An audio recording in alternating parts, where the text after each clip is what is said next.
warahmatullahi wabarakatuh.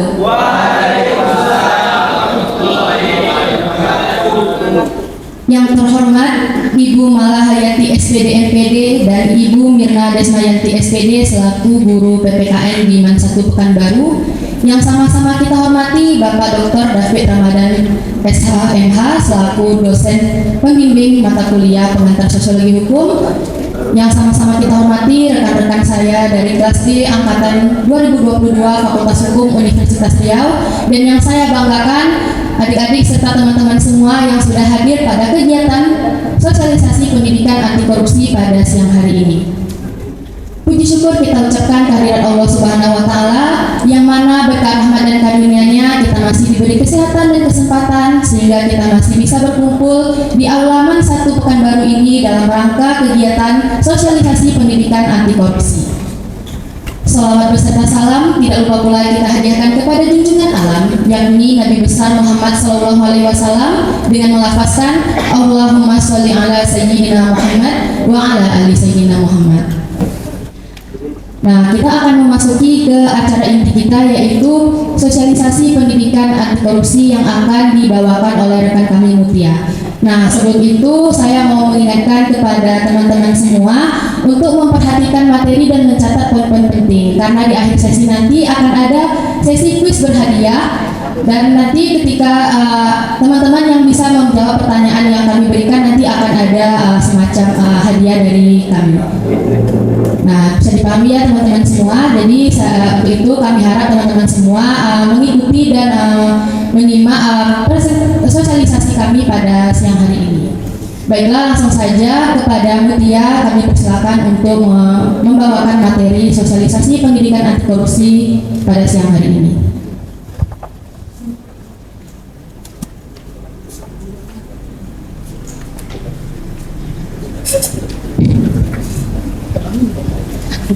Assalamualaikum warahmatullahi wabarakatuh. Sebelumnya saya mengucapkan terima kasih kepada Ibu Mala dan Ibu Mirna yang sudah menyediakan waktu dan tempat bagi kami untuk melaksanakan sosialisasi kami pada hari ini. Dan juga saya mengucapkan terima kasih kepada Bapak David Ramadan selaku dosen pembimbing kami yang sudah membimbing kami sehingga sosialisasi pada hari ini tuh bisa kami laksanakan. Dan sebelumnya kakak juga mau mengucapkan terima kasih kepada adik-adik dari kelas ASC dan kelas robotik. Yang kelas ASC mana orangnya? Oke, gitu. Dan yang kelas robotik, oke, terima kasih. Jadi sebelum masuk ke materinya, kakak mau cek sound dulu ya. Jadi kalau misalnya kak bilang apa kabar MAN 1, jawabnya luar biasa baik gitu ya. Jadi oke, tunggu ya. Apa kabar MAN 1? Luar biasa baik. Gak denger, ulang. Apa kabar MAN 1? Luar biasa baik. Maunya serentak gitu, nggak mau yang di sini suaranya menggema, sini suaranya menggema gitu. Ulang. Apa kabar MAN 1? Luar biasa baik. Oke, terima kasih. Iya. Nah, jadi sebelum masuk ke materinya, kakak mau memperkenalkan anggota kelompok kakak dulu yang terdiri dari kakak sendiri. Nama kakak Mutia, kakak berasal dari Fakultas Hukum Universitas Riau angkatan 2022. Kakak juga alumni MAN 1. Dan ada rekan kakak Alessandra Derioni sebagai MC, dan rekan kakak yang tadi Vihal Nur sebagai doa, dan satu lagi Kak Arkan Pratama Sianturi yang berhalangan hadir pada hari ini. Nah, jadi sebelum masuk ke materinya lagi, kakak mau tanya, ada yang tahu nggak sih kasus korupsi yang baru-baru ini terjadi? Baru banget nih, masih hangat dibicarakan di mana-mana. Sebelah si Parwati. Kasus baru-baru ini itu Jamin J. Plate selaku Kominfo, Menteri Kominfo dari Partai Nasdem.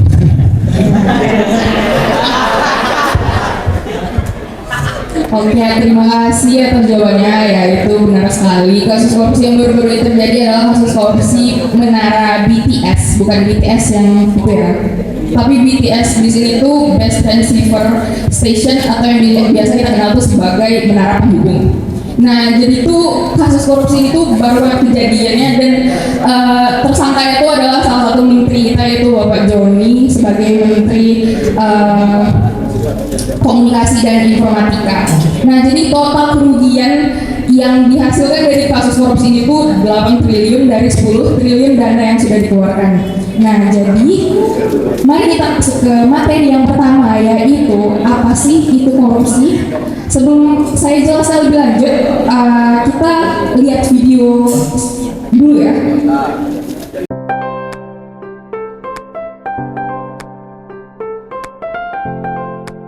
Corruptio corruptus corrumper corrupti corruption. Korupsi memiliki pengertian secara harafiah sebagai kebusukan, keburukan, kebejatan, ketidakjujuran, dapat disuap, tidak bermoral, dan penyimpangan kesucian. Bangga, apa iya kita benar-benar jauh dari sifat koruptif? Jangan-jangan masih ada bibit korupsi pada diri kita. Mari kita tinjau secara jujur dan objektif. Misalnya plagiat. Kenapa sih kita melakukan plagiat?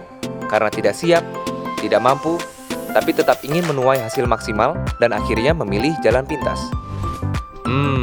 Mengakui hasil karya orang lain yang bukan menjadi hak kita. Itu korupsi bukan ya? Dan faktanya, hal ini berlangsung terus-menerus panjang proses pendidikan, sampai akhirnya menjadi kebiasaan yang mendarah daging, dan terbawa sampai ke dunia kerja. Bayangkan seorang pejabat yang meraih karirnya dengan mental koruptif. Setiap kebijakan, keputusan dan anggaran akan dikelola untuk kepentingan pribadi dan kelompoknya dengan mengorbankan kepentingan publik. Praktik tender tidak fair, peradilan yang berat sebelah, jalanan rusak, banjir, macet, sekolah mahal, kesehatan mahal, dan masih banyak lagi dampak buruknya. Pikirkan setiap tindakan yang akan kita ambil. Jangan-jangan selama ini kita berkontribusi terhadap korupsi. Sejarah membuktikan eksistensi korupsi telah bergerak lintas zaman. Dari zaman manusia masih berkuda, sampai dengan manusia sudah bisa mendarat di bulan, korupsi masih terus merajalela. Masih terus mau korupsi? Rela Indonesia terjajah korupsi?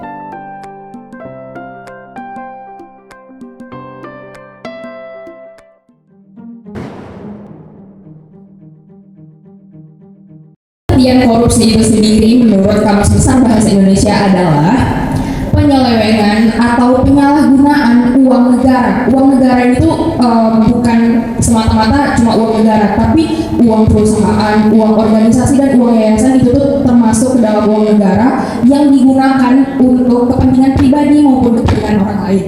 Nah, jadi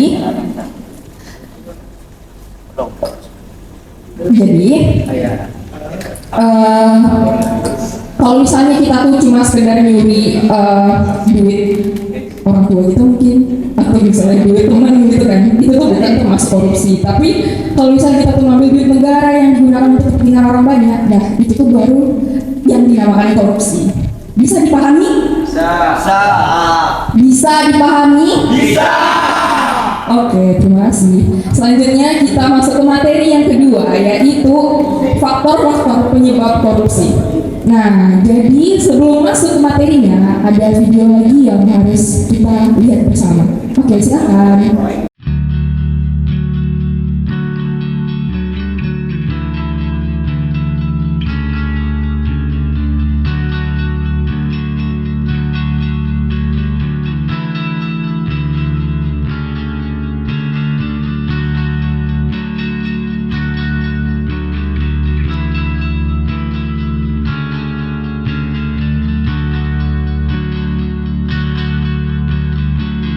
Korupsi itu jahat. Korupsi itu merusak. Korupsi itu merugikan. Korupsi itu tidak bermoral. Korupsi itu membunuh.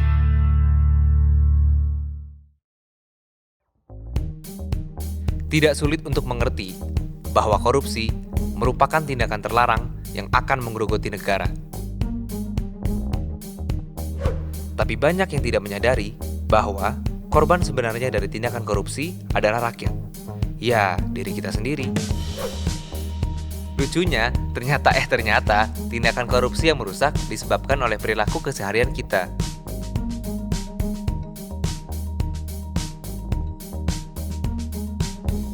Contohnya, ketika melanggar lalu lintas, beribu alasan kita keluarkan agar bisa terlepas dari konsekuensi atas kelalaian kita. Aduh pak, maaf SIM saya ketinggalan. Iya pak, lagi buru-buru nih. Pak, maaf saya nggak ngeliat rambu. Maafin aja deh pak. Ujung-ujungnya minta damai di tempat dan terjadilah potensi korupsi. Berdasarkan contoh tadi, paling tidak ada 2 faktor pendorong penyebab korupsi. Faktor internal dan faktor eksternal. Faktor internal merupakan dorongan dari dalam diri karena moral yang kurang kuat dan seringkali menjadi pembenaran untuk mengambil jalan koruptif. Seperti gaya hidup konsumtif, berperilaku yang serba instan, dan lebih berorientasi pada hasil ketimbang prosesnya. Sedangkan, faktor eksternal merupakan pemicu yang disebabkan faktor luar diri perilaku seperti politik,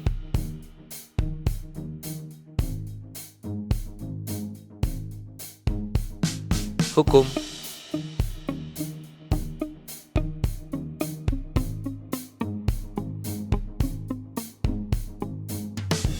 ekonomi,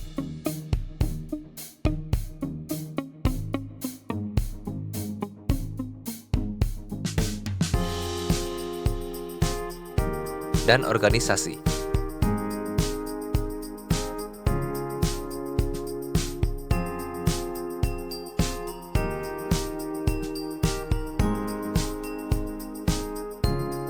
Sudah tahu penyebab korupsi? Pertanyaan besarnya adalah, ketika kita sudah tahu penyebabnya, jangan-jangan kita juga yang melakukannya.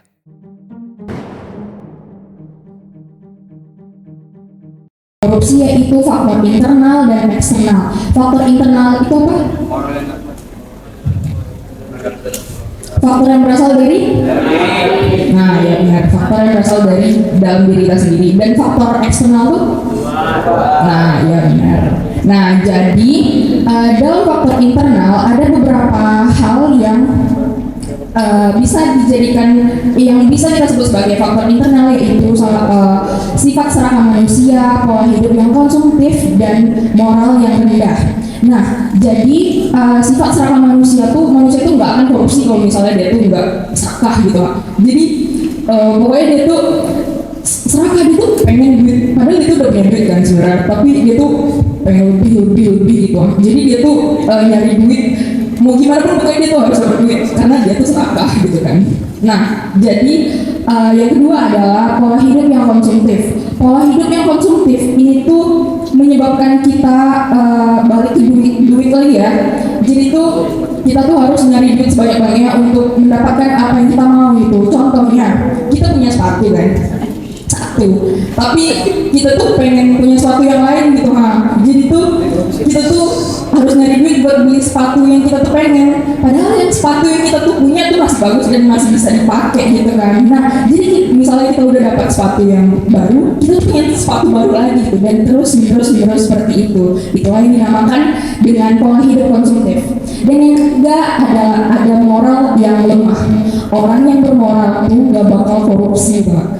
Jadi orang yang korupsi itu berarti orang yang tidak punya moral gitu. Nah, jadi kita masuk ke faktor eksternal. Faktor eksternal itu adalah faktor yang berasal dari luar, bukan berasal dari dalam diri kita sendiri. Nah, jadi dalam faktor eksternal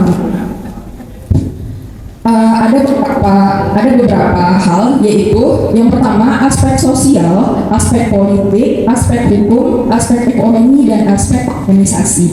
Nah, kita masuk dulu ke aspek sosial. Aspek sosial yang dimaksud di sini adalah keadaan sosial yang memaksa seseorang yang menekan seseorang untuk terus-menerus sukses dalam ekonomi, tetapi tidak ada yang menjembatani mereka untuk mencapai kesuksesan tersebut. Jadi mereka tuh mengambil jalan pintas, yaitu korupsi gitu kan, karena korupsi itu kan gampang, maksudnya nggak sesusah nyari duit dengan cara yang halal gitu.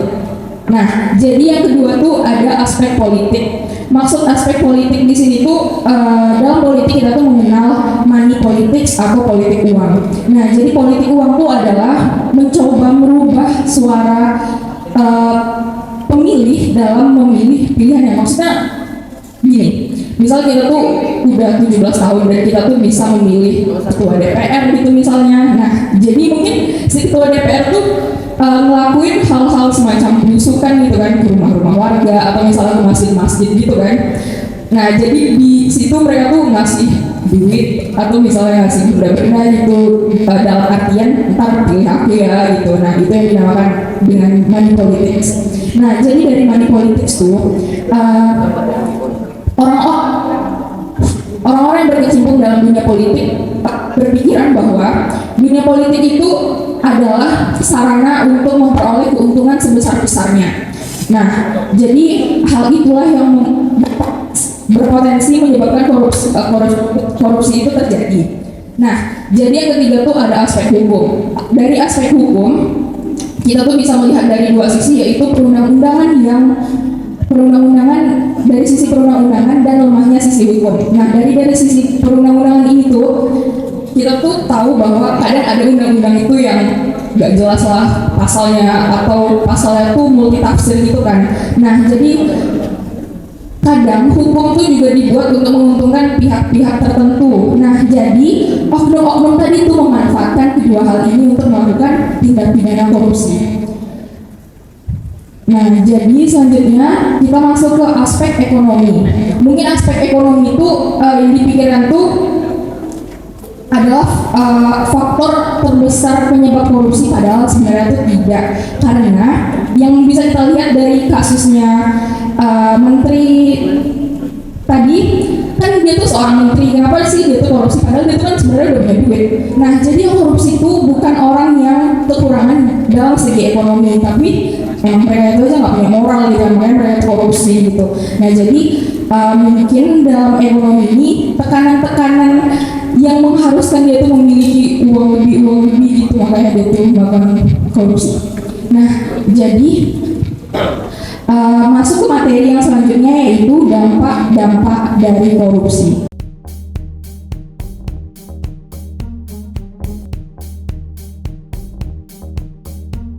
Bukan sekedar masalah jumlah uang yang hilang, tapi realitasnya lebih dahsyat dari itu.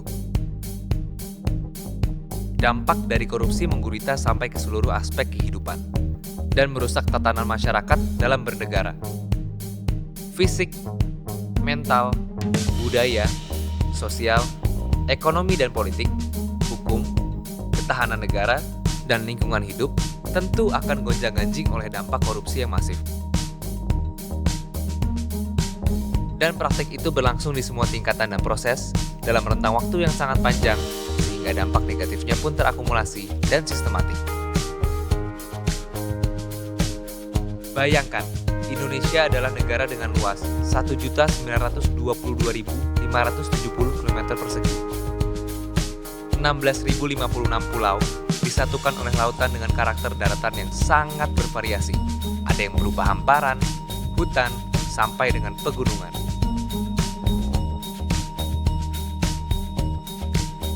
Dengan kondisi geografis seperti ini, pemerataan pembangunan untuk peningkatan kesejahteraan di daerah terisolir menjadi tantangan yang harus direncanakan dengan sungguh-sungguh. Dan faktanya, semua seringkali terhambat karena praktik korupsi yang merajalela.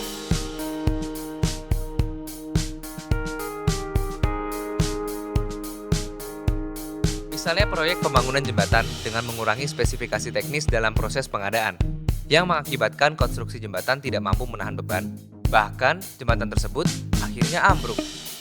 Kebayang nggak dampak dari rubuhnya jembatan tadi? Jatuhnya korban. Selain itu ada juga loh, terhentinya aktivitas ekonomi, kesulitan mendapatkan akses kesehatan, dan sampai menyulitkan akses pendidikan. Bagaimana rakyat bisa percaya terhadap sistem pemerintahan ketika kedaulatan rakyat hancur dan pemerintahan mandul?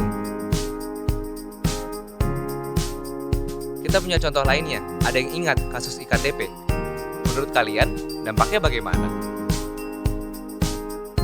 Bagaimana reaksi kita ketika sudah tahu bahwa sebenarnya kita sendiri adalah korban korupsi? Mari berbenah dari diri sendiri untuk Indonesia bersih.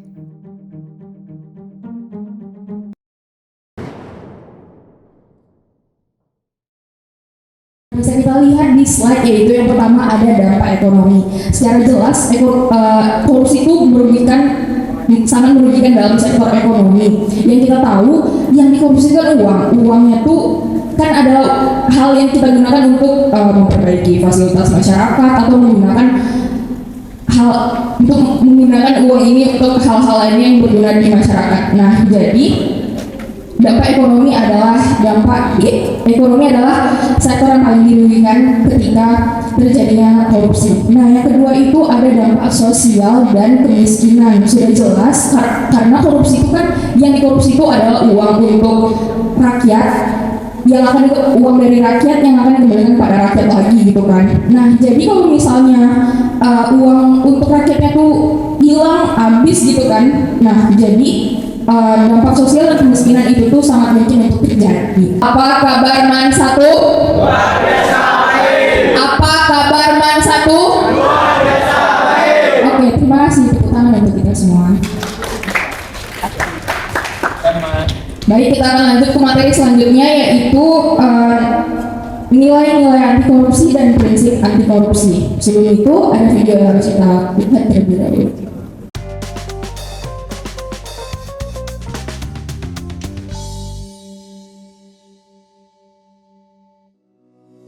Pernah nggak kalian dengar pejabat publik meminta maaf dan mengundurkan diri karena korupsi? Lain halnya dengan Indonesia. Mereka tetap tersenyum dan tidak merasa malu dengan tindakannya. Bahkan, mereka merasa dizolimi. Apakah iya tidak ada budaya malu di negara kita dan rasa tanggung jawab untuk setiap perbuatan? Pernah terkucilkan atau pernah sebel banget karena nggak dikasih contekan? Dan faktanya, praktik ini sudah dianggap wajar dan membudaya, bahkan justru aneh jika ada di antara kita yang tidak melakukannya atau menolaknya. Ironisnya, bibit tindak tanduk korupsi terwariskan beriringan dengan penanaman dan pemahaman nilai-nilai kebaikan yang kita pelajari sejak sekolah dasar. Yang pada akhirnya tiap-tiap diri kita menjadi permisif dan memandang korupsi sebagai salah satu peluang untuk bertahan hidup, bersosialisasi, dan mencapai ambisi. Dengan menginternalisasi nilai-nilai anti korupsi dan memahami secara mendalam prinsip-prinsip anti korupsi, kita sebagai individu bisa mencegah dan menghindari praktik-praktik korupsi baik secara internal maupun eksternal. Kejujuran, kepedulian, kemandirian, kedisiplinan, dan pertanggungjawaban merupakan nilai-nilai yang harus kita kembalikan fungsi dan peran aslinya. Sadari bahwa nilai-nilai ini yang membuat setiap manusia berharga, sehingga faktor-faktor internal korupsi akan terbendung. Sekaligus, prinsip-prinsip anti korupsi seperti akuntabilitas, transparansi, kewajaran, kebijakan, dan kontrol kebijakan akan berjalan dengan baik. Sehingga, prinsip-prinsip ini akan efektif mencegah faktor eksternal penyebab korupsi. Segera tanamkan nilai-nilai dan pahami prinsip-prinsip anti korupsi. Cegah pandangan bahwa praktek korupsi adalah cara yang wajar dalam keseharian. Kita bersama bisa membangun Indonesia yang kuat dan bersih, serta membangun kualitas bermasyarakat dan bernegara yang lebih baik di masa depan. Menurut kalian, nilai-nilai seperti apa yang efektif untuk mencegah korupsi?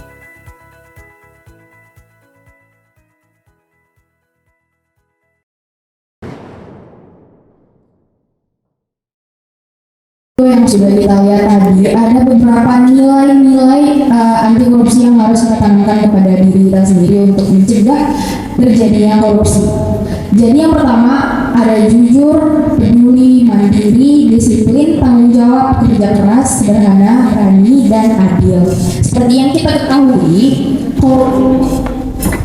korupsi itu bukan dilakukan oleh orang yang nggak pintar, orang yang nggak punya duit, orang yang nggak sekolah, tapi korupsi itu dilakukan oleh orang-orang yang udah pintar nih, udah punya duit, dan mereka tuh sekolah itu tinggi-tinggi gitu kan, kayak Pak Menteri tadi misalnya, atau kayak siapa gitu kan yang korupsi, mereka tuh udah punya semuanya, tapi yang nggak mereka punya itu adalah kejujuran. Nah, jadi kita tuh harus menanamkan kejujuran sedari dini dalam diri kita sendiri. Kita tuh harus punya prinsip yang kita tanamkan pada di dalam diri kita sendiri, yaitu salah satunya itu kejujuran.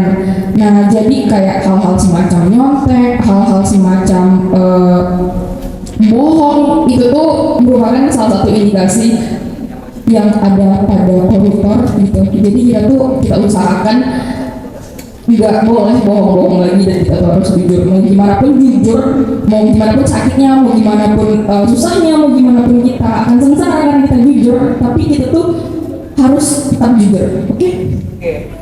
Bisa dipahami? Bisa dipahami? Oke. Nah, jadi selanjutnya kita masuk ke prinsip anti korupsi, yaitu ada beberapa hal di sini. Yang pertama ada akuntabilitas, yang kedua ada transparansi, yang ketiga ada kewajaran, yang keempat ada kebijakan, dan yang kelima ada kontrol kebijakan.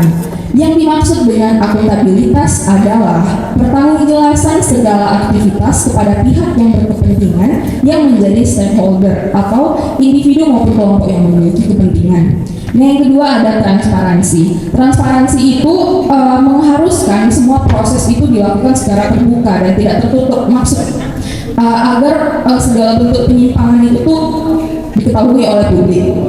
Nah, jadi selesai beberapa materi.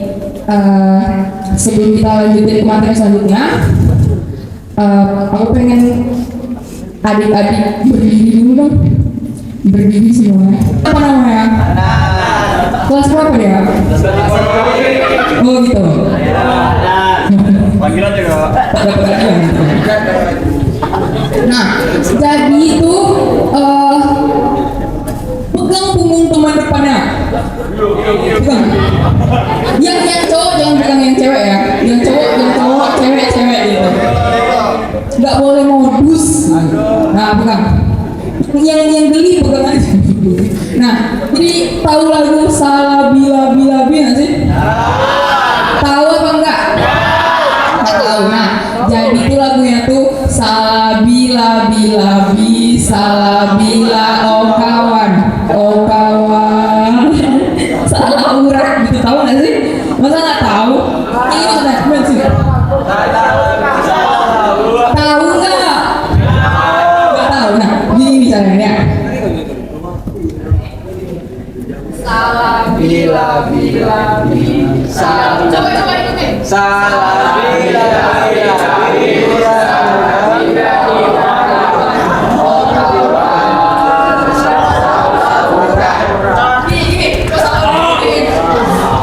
Oke, kita coba ya. Semuanya nyanyi. Kalau nggak mau ada yang nggak nyanyi. Udah mulai. 1, 2, 3. Salah bila salah bila oh kawan salah urat. Nah, sekarang gantian. Ada kesana semuanya. Nah, pijat kemana yang belum dipijat?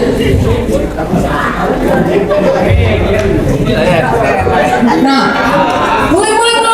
Salah bila bisa. Nyanyi semuanya. Salah bila. Lagi, sekali lagi. Salah bila. Nyanyi semuanya. Oh kawan. Oke, putar semuanya. Belum ada yang duduk loh. Berdiri semua, berdiri. Iya maaf ya, apa lagi ya tadi? Jadi silakan. Oke, terima kasih.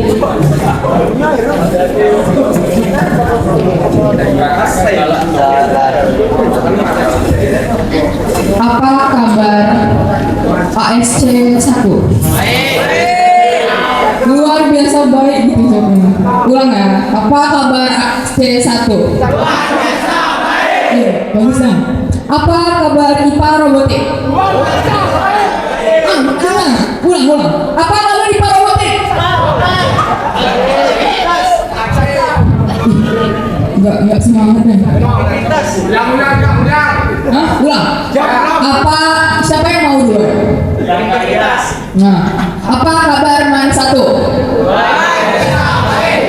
Apa kabar Man 1? Tepuk tangan dulu. Oke. Jadi kita lanjut ya. Mau lanjut nggak? Mau. Bisa ketuk? Kalau dicatat nggak apa-apa, nggak catat nggak apa-apa juga. Tapi ada hadiah loh. Nggak mau hadiah? Oh bisa. Oke. Nah, jadi kita lanjut ke apa tuh? Prinsip anti korupsi. Strategi pemberantasan korupsi. Nah, jadi sebelum kita masuk ke materi yang selanjutnya, seperti biasa, ada video yang akan ditampilkan dan akan kita tonton bersama-sama. Check it out.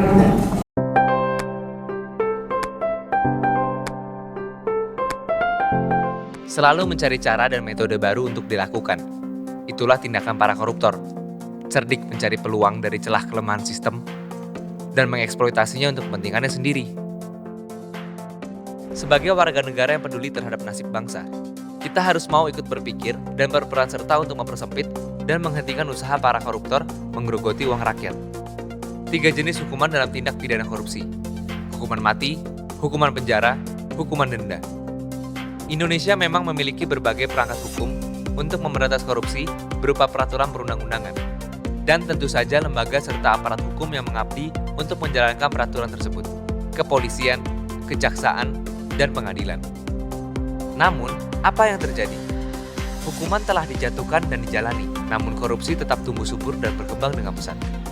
Tapi kita tidak dapat hanya mengandalkan hukum saja dalam memberantas korupsi. Berbagai upaya tambahan harus tetap terus dikembangkan, baik untuk mencegah korupsi maupun untuk menghukum pelakunya. Selain menggunakan cara represif seperti contoh sebelumnya, maka upaya pemberantasan korupsi perlu diimbangi dengan langkah-langkah preventif yang seharusnya menjadi kunci dan memiliki peran strategis untuk upaya pemberantasan korupsi. Ada lembaga yang didirikan memiliki fungsi pencegahan dan penindakan korupsi. Komisi Pemberantasan Korupsi. Fungsi strategis dari Komisi Pemberantasan Korupsi adalah untuk menangani faktor-faktor kondusif terjadinya korupsi dalam bidang politik, ekonomi, maupun sosial, baik secara langsung maupun tidak langsung. Salah satu kuncinya adalah transparansi, seperti otoritas masyarakat untuk melihat peraturan atau kebijakan dan dapat memantau pelaksanaannya. Peran serta media dalam upaya pemberantasan korupsi menayangkan atau memberitakan tidak hanya berita represif, tapi juga mengamanyakan secara utuh bahwa korupsi adalah sebuah masalah yang mendarah daging. Menggandeng organisasi-organisasi non-profit lokal maupun internasional yang secara khusus memonitoring tingkat korupsi di Indonesia juga menjadi agenda yang dapat melengkapi strategi gerakan pencegahan anti korupsi. Pandangan dan ide-ide baru metode pencegahan korupsi seringkali muncul dari hasil penelitian mereka. Berbagai upaya dan metode pencegahan korupsi telah dirumuskan dan dijalankan. Masa iya masih banyak korupsi?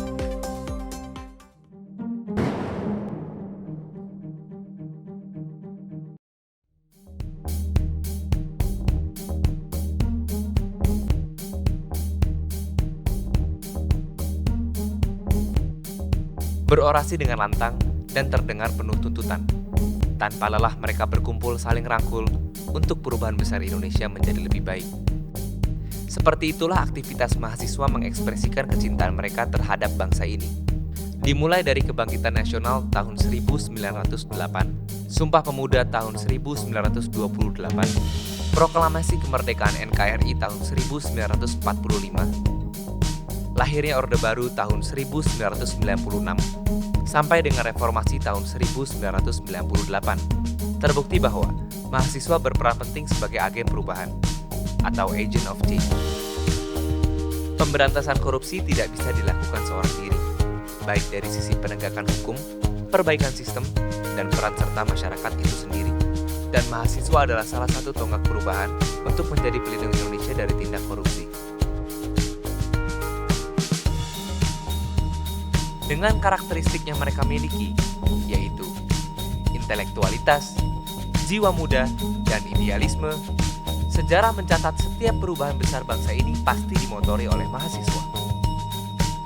Tak terkecuali dalam pencegahan dan pemberantasan korupsi. Gerakan mahasiswa akan membawa pengaruh dan perubahan yang nyata. Keterlibatan mahasiswa dalam gerakan anti korupsi pada dasarnya dapat dilakukan di 4 peranan penting, yaitu peran di lingkungan keluarga, peran di lingkungan kampus, peran di lingkungan masyarakat, dan peran di lingkungan nasional. Dimulai dari lingkungan keluarga, di mana kita bisa menjadi contoh yang baik bagi adik atau kakak kita, bahkan contoh bagi orang tua kita. Pelajaran pertama yang didapat oleh seorang anak adalah berasal dari keluarga. Contohnya dengan keteladanan yang didapat dari ayah, ibu, kakak, atau adik. Peran anti korupsi di lingkungan kampus dapat dibagi menjadi peran individu dan kelompok. Menitip absen atau bahkan berkomplot untuk mengambil untung dari kegiatan kampus. Apakah peran serta mahasiswa seperti itu?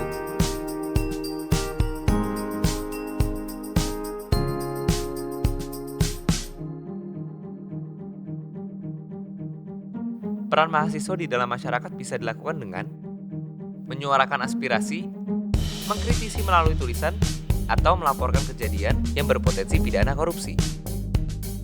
Mahasiswa dapat berperan serta dalam proses pemberantasan korupsi dengan menyuarakan aspirasinya, mengkritisi kebijakan dengan intelektualitasnya, atau melaporkan kepada pihak yang berwajib apabila ada potensi tindak pidana korupsi. Setelah tingkatan peran mahasiswa di dalam keluarga, kampus, dan masyarakat, mahasiswa harus dapat berperan serta dalam proses pemberantasan korupsi dalam lingkup nasional maupun internasional dengan cara menjadi pemimpin atau pelopor gerakan anti korupsi. Ada berbagai pilihan cara untuk kita ikut berperan dalam mencegah korupsi. Peran apakah yang sudah kalian lakukan?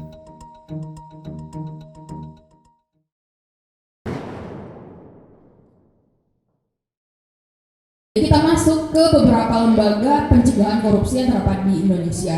Yaitu yang pertama ada KPK itu sendiri, yang kedua ada Komisi Yudisial, yang ketiga ada Ombudsman Republik Indonesia, yang keempat ada Pusat Pelaporan dan Analisis Transaksi Keuangan atau PP. Yang kelima ada Lembaga Pengawas Perbankan, yang keenam ada Komisi Penyiaran Indonesia. Yang ketujuh ada Komisi Pemilihan Umum dan Badan Pengawas Pemilihan Umum. Oke, jadi itu adalah beberapa materi tentang pencegahan dapat kami sampaikan pada hari ini. Terima kasih kepada adik-adik yang sudah mendengarkan dan sudah mencatat materi-materinya. Dan apabila ada pertanyaan boleh disampaikan. Ada yang mau bertanya enggak? Ada yang masih bingung itu? Sebelum masuk ke sesi kuis nih, kita mau kuis lagi. Oke, kayaknya nggak ada yang mau bertanya ya. Oke, jadi terima kasih ya kepada kalian yang sudah mendengarkan materi yang sudah kami bawakan. Oke, untuk selanjutnya kembalikan ke MC. Assalamualaikum warahmatullahi wabarakatuh. Tangan dong buat materi kita pada siang hari ini, Kak Mutia yang alumni dari MAN 1 Pekanbaru juga tahun 2022. Wah, keren banget ya penyampaian yang udah dibawakan oleh Kak Mutia tadi. Itu pembawaannya sangat keren. Ada ice breaking-nya juga bikin kita ketawa. Tadi apa tadi kata Kak Mutia? Apa kabar MAN 1 Pekanbaru? Semangat dong. Apa kabar MAN 1 Pekanbaru? Nah, sebelum kita menutup agenda kita pada siang hari ini, seperti yang sudah aku sampaikan di awal tadi, kita ada kuis nih. 2 pertanyaan nih buat satu yang laki-laki, satu yang perempuan.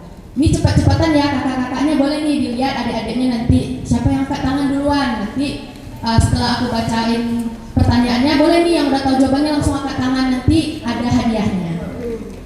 Siap-siap ya, aku bacakan pertanyaannya. Kalau yang nyimak dari awal tadi pasti tahu jawabannya. Pertanyaannya ada kok dari pembahasan kita tadi. Nah, oke. Pertanyaan yang pertama, kakaknya lihat ya adik-adiknya. Siapa nama menteri yang menjadi tersangka kasus korupsi Menara BTS? Oke, kakaknya boleh bantu kasih mikrofon. Perkenalkan nama dan kelasnya, kemudian jawaban. Assalamualaikum, kenalkan nama saya Alfat dari kelas 11 IPA Robotik. Menteri yang baru saja korupsi namanya Johnny G. Plate. Benar sekali, tepuk tangan dulu. Aduh, yang cewek nggak ada angkat tangan nih, jadi ya yang di depan ini, biar yang duluan. Faktor internal. Perkenalan dulu dong. Assalamualaikum warahmatullahi wabarakatuh. Waalaikumsalam warahmatullahi wabarakatuh. Nama saya Muhammad Fadil dari kelas 10 ASJ 1. Faktor internal dari terjadinya korupsi yang pertama, sifat serakah, moral yang lemah, pola hidup konsumtif. Benar sekali, tepuk tangan.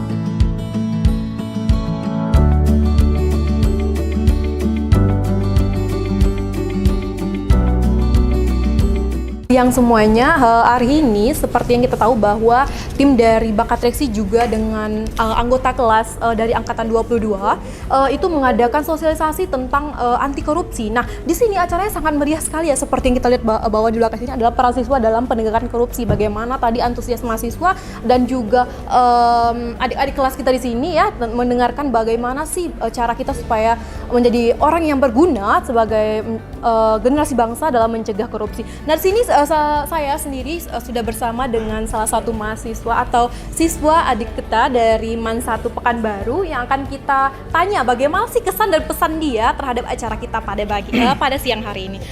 Dengan siapa? Dengan Bismi. Bismi, Iya. Oke Bismi. Nah Bismi, bagaimana sih kesan dan pesan Bismi terhadap acara kita pada siang hari ini tentang bagaimana peran mahasiswa dalam penegakan korupsi? Nah, bagaimana kesan dan pesannya? Kesan dan pesan saya pastinya saya sangat senang karena pada hari ini saya dapat mendapatkan ilmu tentang korupsi ini, bagaimana cara menghadapinya, cara memberantasnya tentunya, dan yang lain-lain lah pokoknya tentang korupsi ini. Oke, berarti sangat menarik ya menurut Bismi ya? Sangat menarik Sangat pastinya. menarik. Oke, lalu bagaimana sih sebagai siswa menurut Bismi kita mencegah korupsi ini agar korupsi ini tidak terjadi lagi gitu di negara kita? Mencegahnya itu dengan cara kita pastinya selalu bersosialisasi bagaimana mencegah korupsi ini, Ya. terus belajar bagaimana menghadapinya pastinya. Untuk kita dan kedepannya? Ya, untuk kita dan kedepannya Oke. karena korupsi ini dapat menghancurkan diri kita dan pastinya orang lain juga. Oke, terima kasih untuk Bismi. Nah, sekarang kita udah bersama Torik ini, bukan Torik Halilintar ya, tapi Torik MAN 1 Pekanbaru. Nah, Torik, gimana sih menurut kamu nilai-nilai dalam pencegahan anti korupsi ini? Menurut saya mencegah anti korupsi, nilai-nilai mencegah anti korupsi itu jujur, mandiri, dan bekerja keras. Peduli juga.